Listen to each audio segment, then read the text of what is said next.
Let's go to the scripture together.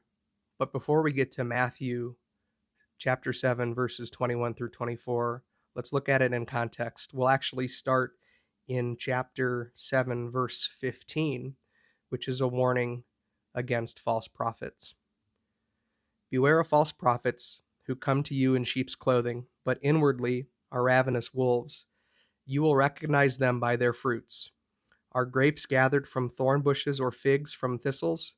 So, every healthy tree bears good fruit, but the diseased tree bears bad fruit. A healthy tree cannot bear bad fruit, nor can a diseased tree bear good fruit. Every tree that does not bear good fruit is cut down and thrown into the fire. Thus you will recognize them by their fruits. Now, 21. Not everyone who says to me, Lord, Lord, will enter the kingdom of heaven, but the one who does the will of my Father who is in heaven. On that day, many will say to me, Lord, Lord, did we not prophesy in your name and cast out demons in your name and do many mighty works in your name?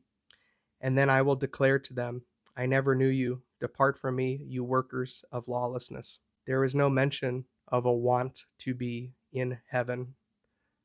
In fact, the deception rests upon those who think that they were doing things for the Lord, when in fact they were doing things for their own selfish ambition.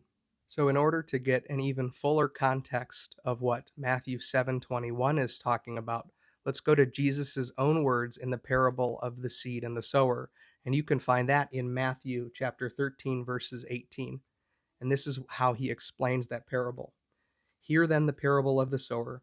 When anyone hears the word of the kingdom and does not understand it, the evil one comes and snatches away what has been sown in his heart.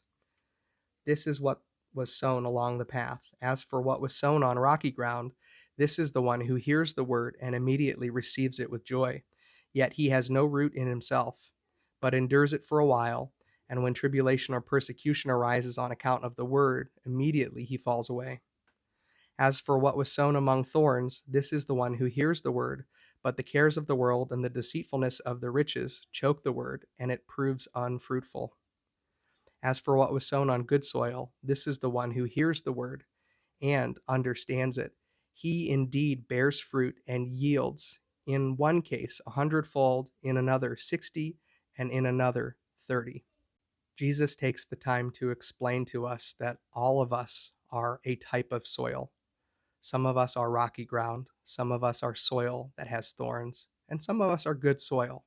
This parable clearly shows us that God allows people to grow up around those of us that are good soil, that honor God and glorify God.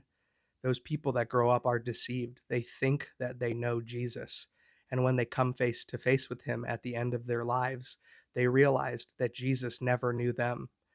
The seeds are the gospel, and Paul says that I planted, Apollos watered, but God gives the increase. The responsibility for the growth of that seed ultimately depends on the soil, and that soil is given by God. That increase is also given by God.